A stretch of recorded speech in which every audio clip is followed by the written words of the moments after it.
Hanratty has come into the lineup, and it is pouring here in Chicago. Hanratty on his very first play, firing out to Tommy Riemann, and a flash of lightning, and believe me, it is coming down. Lee Trevino at the Western Open a year ago here in Chicago, and that lightning caught him a little bit, and some of the fans, I think, remember about that. Many of the fans have pulled out, and we frankly don't blame them. Lightning cracking all around Soldier Field here in Chicago. Franco Harris obviously a little miserable on the sidelines. Setbacks now are Fuqua 33, Rocky Blyer number 20. And now Gaines is in there with Tommy Riemann. This is Riemann. Riemann over midfield to the 47-yard line. Oh, boy, here it comes. Oh, boy is right. Say you can count how far away it is by the number of seconds it takes to get here. I don't know whether I'd want to stay under an umbrella, because unless you've got a plastic shaft on it, you might be in deep trouble. Our producer and director, Chet Forty, returning, of course, to Montreal tonight. I'll be going to Canton, Ohio in the morning. I prefer my act. I think you can climb right through the storm, Chet. 3rd down and 4. Terry Hanratty, the quarterback. And he dribbles one off. Picked off. Picked off there by number 35, Schaefer Suggs. Schaefer Suggs from Ball State, the Jets' second-round draft pick, picks off Hanratty. Hanratty rolling to the outside. He looks like he can make it. He stops. And then he tries to throw the ball, but his arm is hit, and Suggs is right there to make the interception. And as hard as it's raining, Suggs almost popped it down the field, and All-Stars have got great field position, but boy, they got tough weather to play in. That was the Giants' number 1 pick that pressured Hanratty, and then also came back to make a block for Suggs. 1st and 10, a flag is down. I don't think I've ever seen it rain this hard at a football game, Frank. I don't believe I've ever seen it rain this hard. We are getting a lot of water in our booth.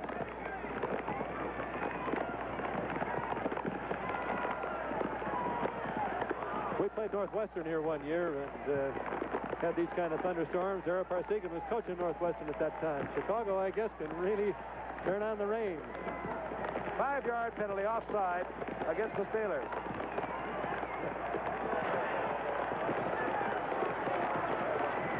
Looks like a snowstorm. Michigan against Ohio State. Archie Griffin, the Heisman Award winner, around the right side, upended by somebody. I really cannot tell you exactly who got in there. They say you never stop a football game, but this is impossible. There's no way we can read the yard markers. There's no way you can read anything. It really does. Looks more like a snowstorm than it does a rainstorm. I'll tell you, if our technicians can hold it together in this, they get our nod. Everything coming unglued now in the booth. This calls for a little poise on the field. 2nd down and 5. Jeff Blunt holds on to the football.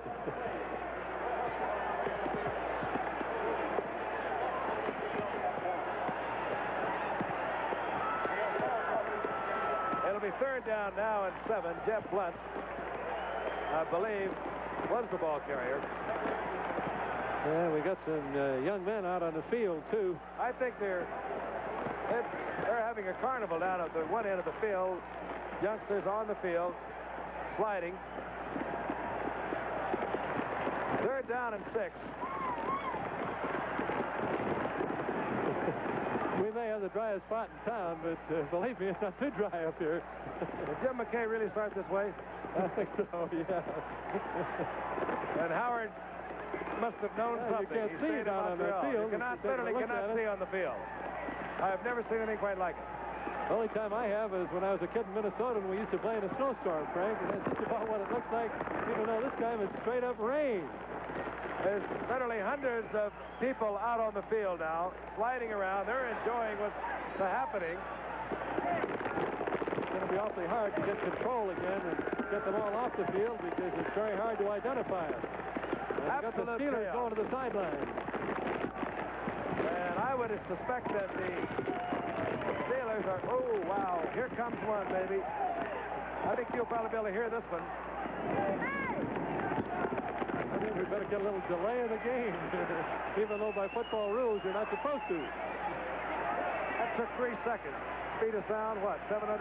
That was 1,400 feet away. We got both teams wisely going to the dressing rooms. We're not going to lose anybody to the lightning.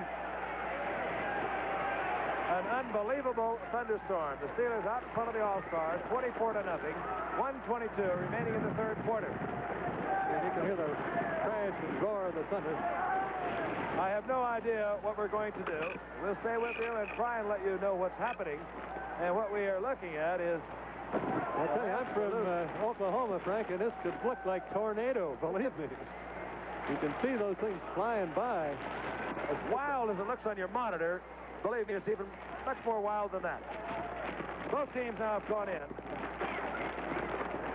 The officials have left the field. Youngsters, young and old, sliding around on the synthetic cars. That's the story. 1:22 left in the third quarter. Seems to be letting up somewhat. Now, how in the world, though, get law and order restored here? I have no idea. All the years I coached, Frank, I only remember one game that was delayed by rain. We were scheduled to play Boston College one night on a Friday night, and it rained like this, and we decided to just put the game back one day, and we played it on a Saturday night. But that's the only time I've heard of a game being delayed by rain when it's football. PA announcement just came through. The game has not been called off. It obviously has been postponed because both teams have gone to the locker room. That's the scene. The field entirely covered now with young people and old people, really, who were just so wet they just didn't care. Have the chain gang going into the dressing room, and I don't know whether that means that somebody has said maybe we've had enough and we won't start play again, or whether they just are so through and are worried about the lightning. It's an unbelievable downpour here in Chicago. Recap the scoring. Urella, 3 field goals. Then there was a safety. The ball being snapped over the punter's head for the All-Stars. Harris went in on a draw play. Riemann scores from 2 yards out. That's the scoring, 24-0. The Pittsburgh Steelers, the champions of the National Football League, with the Super Bowl win over Dallas last January. And the All-Stars. Goalposts are down at one end of the field, Frank. The young men that have moved out on the field have taken the south goalpost down. So that's going to make it a little tough if we do resume play. And I expect some of them will maybe move up to the other end of the field. That's the goalpost is gone. One of the bars being carried off the field by a group of young people. One really kind of has to wonder how far we're going to go. And I don't know how in the world they'll get this game resumed. Well, we've lost most of the crowd, and about the only crowd remaining is the crowd you see out on the field. If you look at the top of your screen, the stands are empty.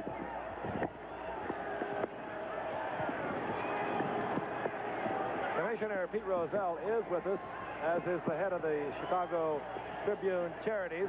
They are here in the boxes next to us. I don't know what decision they might make. We have a game that the game had not been called off. Very strong squadron of policemen protecting the north goalpost, though. I think we'll be able to keep that goalpost from being torn down. Meanwhile, they're really doing a number on the other one. You can forget that one for potential field goals. There goes part of it. That means all field goals will be kicked into the wind should we resume play.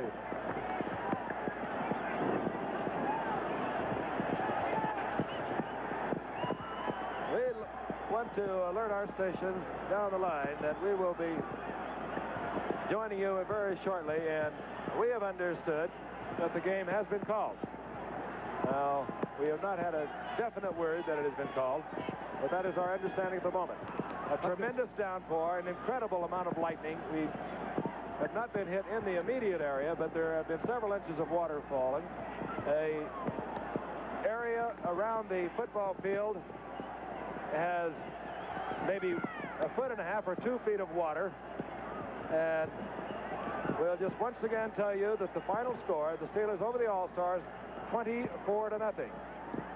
This is Frank Gifford along with Bud Wilkinson and Lee Grosskopf saying so long from the Wild Soldier Field in Chicago, Illinois. The College All-Star football game has been brought to you by Gillette, makers of good news, the all-new one-piece twin-blade disposable razor. By Toyota. You asked for it, the official car of the Superstars. You got it, Toyota.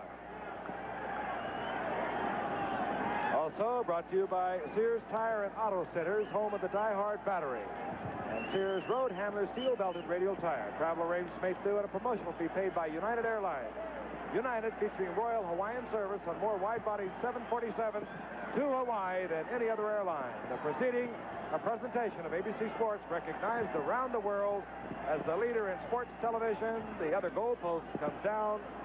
Good night.